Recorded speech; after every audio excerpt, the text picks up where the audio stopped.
Good morning, everyone. I hope you've had a lovely morning so far. Welcome to the Better Luck Next Time podcast with me, Erin. Sorry for missing last week. I had a pretty chaotic week, in a good way though. Had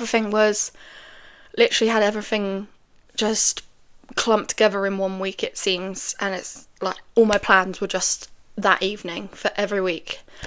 I pretty much had something on Tuesday, Wednesday, Thursday, Friday, Saturday night, and then Sunday was very much recovery. Like, I just need to lay down in the dark somewhere and just not socialise. I had done so much socialising and drinking that week, so I thought it was best to skip a week. But it's fine because it meant I had a bit more time to think about what I wanted to talk this week.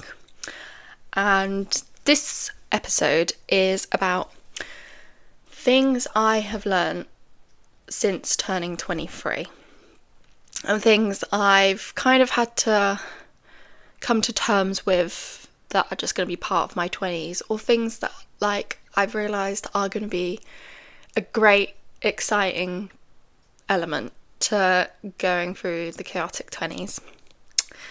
So yeah, if you didn't know already, I am 23, which I know is still young. It doesn't feel it sometimes, but yeah, so we're going to get into it. I think I came up with a list of 9 or 10 things that I think are really important and personal to me, like things I have realised. They're not really generic, although I'm sure a lot of you will recognise some of these things in your own lives. But yeah, they're all very personal to me and things I've had to come to terms with and realised, especially now in the last year or two. So let's get into it. So the first thing is you probably won't be earning good money for a few years. Now, I think everyone feels as though adulthood is synonymous with better wages, because obviously, especially in the UK, you earn more the older you are, and obviously minimum wage it goes up every year, but it's obviously not a substantial amount, and when you're a teen you're not working as much, and obviously part of adulthood is the 9-to-5 lifestyle and working a hell of a lot and taking up most of your life. So I had the idea that when I was in my 20s I'd be earning so much money, especially when you go to university or you do a college course for a specific career. You're like, amazing, I'm getting these qualifications, I've got it in the bag, I'm gonna get the wages in no time. But this is not the case. Because obviously, although you have that certificate that says, hey, I learned about all this, you don't have the experience or the rep in your career. So you'd be very lucky if you're going in with good wages, or you'll probably be going into a career that took a longer time rather than basic 3 to 4 year courses. You'd probably be like a doctor, you'd be earning much more from the get-go. So yeah, I had to come to terms very quickly with, okay, I'm gonna have to climb the ladder and hopefully get a higher wage at some point, but there's no real promises there. But I feel as though it will happen, because when you start out, you're kind of going to be earning minimum wage throughout your job, and a set salary, which normally equates to minimum wage. So I feel as though we've probably all come out of university thinking, where's the money? Where's the money? There is none. But that's fine. So yeah, I'm sure you've all can like probably sitting looking at your wallets like I am, like, what? Like, I need more money. But yeah, okay. Second thing, your plans for marriage and kids might change or continue to change like every month, every year. So from very little, I knew I wanted kids and wanted a family. And I've always been quite a romantic. I like my romance fantasy books, and I love classical romances like Pride and Prejudice. And I always fell in love with the idea of being in love, finding someone who sees you, that you can spend every day with. That just sounded so fun to me, and it still does. But I remember thinking when I was little, yeah, by the time I'm like 25, I'm going to be married and have kids. Aw, cute little 10-year-old. You have no clue. Now we're 2 years off of 25 and we are nowhere near. But also, like, as much as I wanted that when I was little, I very quickly realised I do not want that anymore. As in, I do not want to start a family until I'm at least 30, because I personally want to get somewhere with my career so that I am earning enough money and I am guaranteed to have enough of it to support a household and maintain a house, but also have recreational funds and not just be working to live.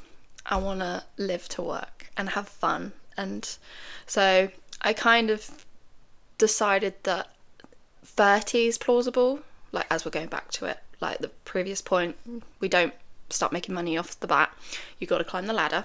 So I plan to climb the ladder until about 30 and then start thinking about have kids. But obviously you need to like find someone you want to have kids with first. But I really was on the fence about having kids. I even went through a stage where I was like, I don't think I want kids. Like, I think my first year of uni, I was like, I don't want kids. And that changed again, obviously, because now I'm like, yeah, I want kids. Like, I definitely want kids. And it's honestly absolutely fine if you do or you don't. Like, it's personal to everyone. Not everyone has to have kids. Not everyone wants kids. Some people find kids gross. I know some of my friends do. I just personally want kids, but I would never project that on to any of my friends or anyone I knew. But also, I'm still on the fence if I'd ever want to get married, because I love the idea of spending the rest of your life with someone, but you don't have to be married to do that. And weddings are expensive. I've heard some of the prices people have to pay just for venues that, like, you know, they charge extra just for weddings and because they know they can, and it's so much money. And sometimes I do wonder, like, do I want a wedding? Like, it's a lot of money. But also then I'm like, yeah, I do want a wedding. I have a Pinterest board and everything. I know what dress and ring I want. I think most girls do. I think it was kind of inbuilt in us, obviously, from a very early age, especially through like Disney, like, oh, your Prince Charming will come and you'll like fall in love and you'll live happily ever after. You'll get married and have lots of babies. But that is still scary, whether I want it or not. Like, and I obviously do. It's still a scary thought. So I think you also need to be emotionally prepared as well, financially. And I just don't. I can barely remember to brush my teeth in the morning. I'm not raising kids just yet. So, third point. Teen anxiety will disappear almost entirely, because anxiety when you're a teen is very different to when you're an adult. And I feel as though teen anxiety takes up the better part of growing up in secondary school.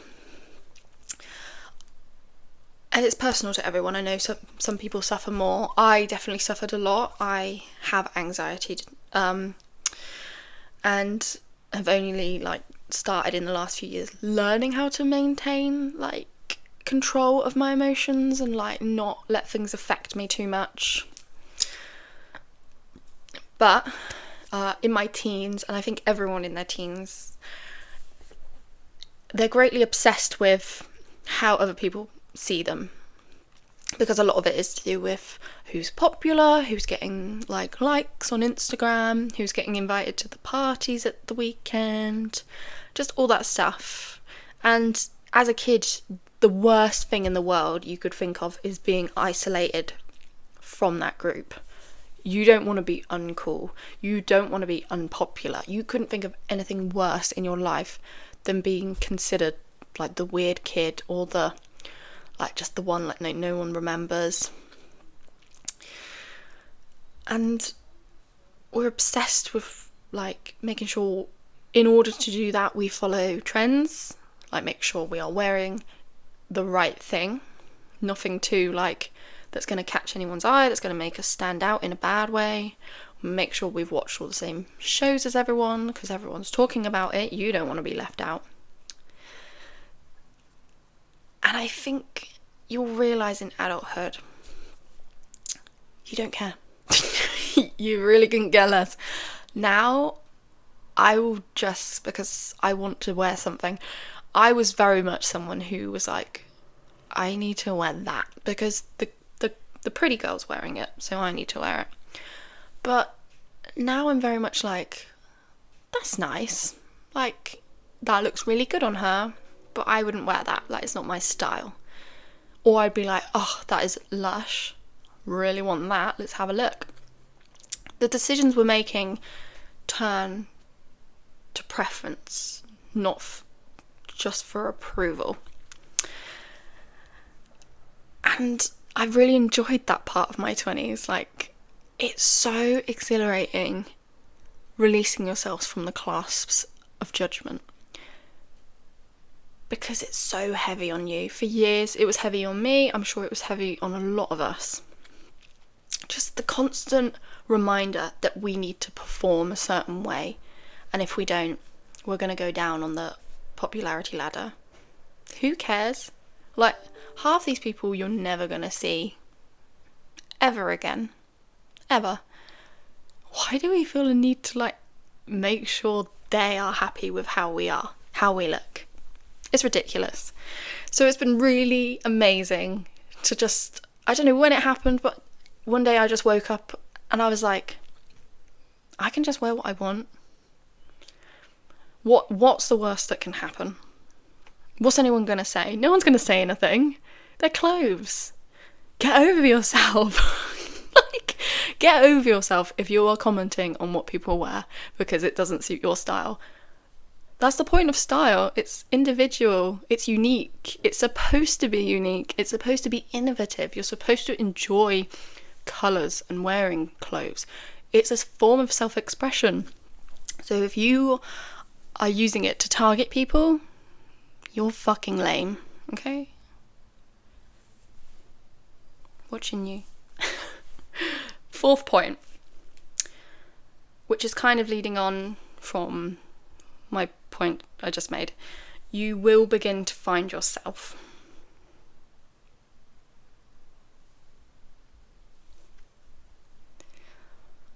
I had a real like imposter syndrome and real intense confusion about my self-expression and my self-identity. I think from the age of 17 until probably about 21. There's a long time to not know who you are, because I think it's a common stage where you're going from a teenager to adulthood, and that person you're being introduced to, you're not sure who they're going to be. And I started to realise, like, I don't know what I like. like, I knew what I liked on a basic level, but I was like, so many people seem to have such passionate hobbies and skills and activities that they go and do, that they love doing, that they dedicate time and energy to, and I couldn't think of a single thing that I was passionate about that really took up my time. Because for the most part, I was kind of chronically online, and I was just obsessed with making sure I was just watching whatever was out, but that was it. And that's when I began to question fashion as well. And I even got to the point where I was like, what's wrong with me? Like, I began being quite reserved, because I was like, I can't even, like, I'm so stressed I can't even laugh at my friends' jokes, like, because I'm so aware of, like, who I am and who I am to these people, that I can't, it's engulfing me. So it's part of everyone's life, I think, in their 20s to begin figuring out who is my adult self. And I definitely did a lot of self-reflection, and I dedicated a lot of time to this after I went through a breakup, because I had made the decision to do the breakup. Like, I got the ball rolling, and I was almost shocked at myself for being able to make a decision like that. That's a big decision, to end like a long-term relationship, and I was really like impressed at my ability to know what's good for me and go through with it regardless of someone's feelings, and actually put my feelings first and say, no, I'm not happy, it's just what's got to be done, which I don't think I'd ever done something like that before. So I very quickly was like, maybe I do want to know who this person is. Like, I want to be more like that, more. So I started digging into things I actually enjoy doing. I got back into reading, which I'd done sporadically throughout my teens, but I really fell in love with reading again. And I started going to the gym. I started falling in love with exercise. I started falling in love with baking. Like, you don't have to be overly spectacular at anything for it to be part of your identity. It's just got to be things that you enjoy doing, that are part of you, that you'll always do. And I can't wait to figure out who my 24-year-old self is going to be, who she is at 25, 26, 27, because she's always changing, and she's already there. I just have to meet her. So I think that's an amazing part of your 20s. Okay, the next point. This is a very important one, I feel. Love needs to be earned. And because, I don't know about you guys, but when I was at school, it felt very much like teens, like when we were in our teenage years and we were in like, I don't know, a month or two long relationship, we would say I love you, which as kids, you're teenagers, of course you think it's love, but it's not. I hate to break it to you, it's very rarely love. And also, I think as a girl, and as a girl who was a hopeless romantic, who wanted to find the one, I did kind of force myself into relationships and force the word I love you, and it was like, if I say that must mean it's true, which it isn't. Like, just because you say it doesn't mean you mean it and the other person means it, like. But I think we all go through that when we're younger. But even when you're an adult, that word becomes overused. You recognise it's like, yeah, it's overused. And you kind of give it to people willingly, don't you? Like, oh, we're in a relationship, we love each other. Have they earned it? Have they treated you and shown you that they love you? Because I believe love is love, and you love people regardless. I'm not a full believer in the, you barely know someone and you love them. But if you're in a relationship, you kind of oversee the flaws. And, love overcomes, I suppose. But I have definitely delivered that word willingly and not thought about what it actually means. So again, when I went through a breakup, I realised that when I first said that word, I meant it. I was much younger, so it meant something different when I was starting the relationship, because the word I love you, it changes, its meaning changes, it's what it reflects changes. And then when it got to the point where I realised I didn't love that person, I realised that love isn't something that's like mandatory. It's not expected, and it shouldn't be. Some people shouldn't expect it to be given to them straight away, especially in a relationship. So I think it's important to go forward and only say those words when you really mean them, which I have applied recently. And when you do find out you love someone, it feels much more real. I've never experienced it before where I have thought it and said it and been genuinely like, wow, like this feels insane. This feels different than all the other times, because all the other times were just almost like you just thought it was a part of a relationship, like cuddles and I love you synonymous. No.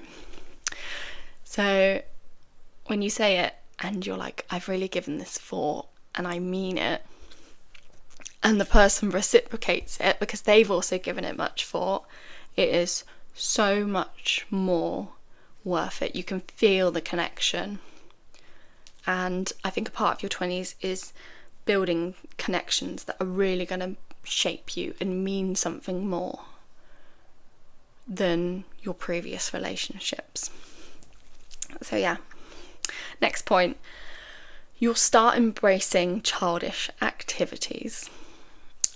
I have really realised that I do this quite a lot lately. Like, I think I'm a bit of a childish person anyway, which I think I get that from my family. We're all quite childish, and also I have a much younger brother, so him being childish is normal because he's a child, and I just kind of bounce off that sometimes because I obviously am around him a lot. But I've really been finding the joy in just pretending I'm like 10 again. For example, we have a trampoline in our room. I wish I had a trampoline in my room. It's like, do you remember that episode of iCarly where her bedroom got set on fire and it was destroyed, and Spencer redid her room and she had that cool ball trampoline thing that she could bounce into bed? I wanted one of those so bad. I begged my parents. They were like, no. I was like, fuck you then. I want a trampoline at the foot of my bed. No, it's outside, the trampoline. And I have found myself, and my boyfriend, when he comes over, we go on the trampoline a lot. It's just, I grew up with that trampoline from like when in my late like tween era, and we've only just put it up recently because we've got a garden again, and I've just been really drawn to it. Like, as soon as it got put up, I was straight on it, just bouncing about for ages. And it's just so exhilarating to just feel like you've got no worries but how high you're bouncing on the trampoline. And I still continue to do it. I still continue, even if it's just like go on it to lay on it in the sun and read. I'm very drawn to like my previous childhood self and what she enjoyed doing. What else was I doing? Oh, the other day I just went in the garden, was playing with the dog for a bit, and then just started doing handstands and cartwheels and practicing like that for ages, which is what I used to do when I was like 7. I used to like be obsessed with being able to do a one-handed cartwheel or like a handstand for like as long as possible. And I just started doing that again. First off, forgot how like intense it is. Like I exercise quite a lot, but that was exhausting. I don't know how we did that for hours on end. Like hours on end. Because I was dead after like 5 attempts at a handstand. I was like, this is a full exercise. I'm gonna start doing this at the gym, just trying to do a handstand. And it was so fun. Like, it was like a breathless kind of like, oh, let's try that again. Like, just so determined to get it right. And it's also quite nice to remind yourself, like, oh, remember when you were obsessed with doing this thing? You can still do it.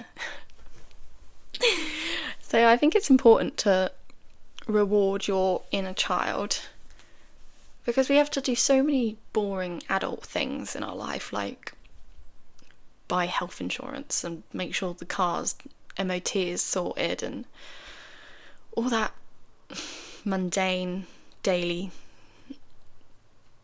activity.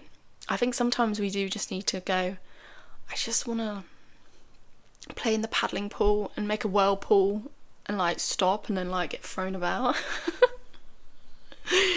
But yeah. Okay. Point 7. Your friends will move away and you won't see them as much. This is one of the sad ones of your 20s. You are gonna start seeing your friends get the job they want, or even just a job that's gonna like eventually get them the job they want, or they just want a fresh start and don't want to live in the same town anymore, and they're going to move away. And sometimes they will move away far, and you know, a few hour drive far, which we were all kind of used to when we were at uni. Everyone was spread out across the country, but everyone was at uni or at college, so we were kind of all distracted with that, and it didn't feel so far away. But when you don't have all those distractions anymore, and you're all moving to different areas, and it's getting to the point where, you know, FaceTime will only be the mode of contact for quite some time, or even if you like still live really close and work gets in the way, like schedules just don't match up. You laugh about it when you're like a teen, you're like, that's ridiculous, like we'll just see each other like on the weekends or in the evenings, but it doesn't always work out like that. Some people will have to work the weekends or the evenings, but also, you know, we've got our own lives, and you know, we've got families to see, or sometimes we're just too exhausted after a day's work to muster up the energy to go out and do something. So I hate to break it to you, but you won't be seeing them as much, which is really sad. But it actually goes on nicely to my next point. So friendships are more meaningful I know you obviously still love your friends when you are younger, but sometimes school friendships are kind of there to kind of out of convenience and out of like, oh, like this person and me don't really get on, but I don't want to cause a fuss, or I don't want people to like turn against me because we're not friends anymore, so we'll stay friends so that it's easier. Which I'm sure we've all done, where we've all maintained a toxic friendship to kind of make our lives easier, even though it's not really. We're kind of putting up with just abuse just in order for them to not do anything in retaliation. Like, so when you are in your 20s, I have found that friendships are fewer, but they are much more rewarding. And it's hard to believe that you won't be friends with the same people. Like, you'll always just be part of the same group, but that changes, which is fine, which is normal. I still talk to quite a few of like my old best friends from school. Like, we're obviously not all best friends anymore. We've all moved on and found new people that are more like similar to us. But it's hard to believe that as an adult you'll create bonds that will, like, you can see lasting forever. Because as an adult you're like, how do you make friends? Like, I'm not going anywhere. But I have found some of my best friends as like turning in my 20s. And something about female friendships and going through life with your girls is so incredible. I wouldn't change it for the world. I love my friends because, you know, if all goes tits up and none of you get married, you all just live in a big cottage together and bake bread and dance to Mamma Mia and get drunk and read books and plan picnics and dress however you want, and life would just be amazing. Like, sometimes I do just think maybe we should all just escape and like move to Greece and like just set up our own like veg garden and just live remote. But yeah, you'll definitely see it on TikTok where there's like the cute compilations where it's like, we were girls together. And I feel as though this part of my life is my girlhood with my friends. Okay, next point. Second to last. Oh no, this is the last point. Okay. Final point. Time is fleeting. Enjoy food, love unapologetically, and explore everywhere possible. Which I think is sometimes, you know, I gotta practice what I preach because it's so easy to get swept up in, but I don't have enough money. Like, I don't have enough time. Like, I need to dedicate all the time to making as much money as possible because, you know, it seems to go so quickly on things that need to be paid rather than things I want. But it's insane how quickly life goes. It's a short life. It's already the 8th month of 2024. Just think about that for a second, which is ridiculous in itself. And then we only have 4 months left of this year. That's pretty quick. It's gone, like 8 months has gone. It's just, I blinked and now we're here. So I think it's going to feel like half the time in 4 months. And then it'll be Christmas Day, so. But life is short and you don't want to waste your time just thinking, I guess I'll just make money my whole life. There's plenty of time to make money. There's plenty of time. Money is always replaceable. You can always get more money, you can always work more. But you can't always make memories. which I know everyone says, but it is true. The amount of times I have spent just in my room thinking, no, I can't do that. Like, I'm going to skip it because I don't have the money, and I'm just going to like submit myself to just isolation.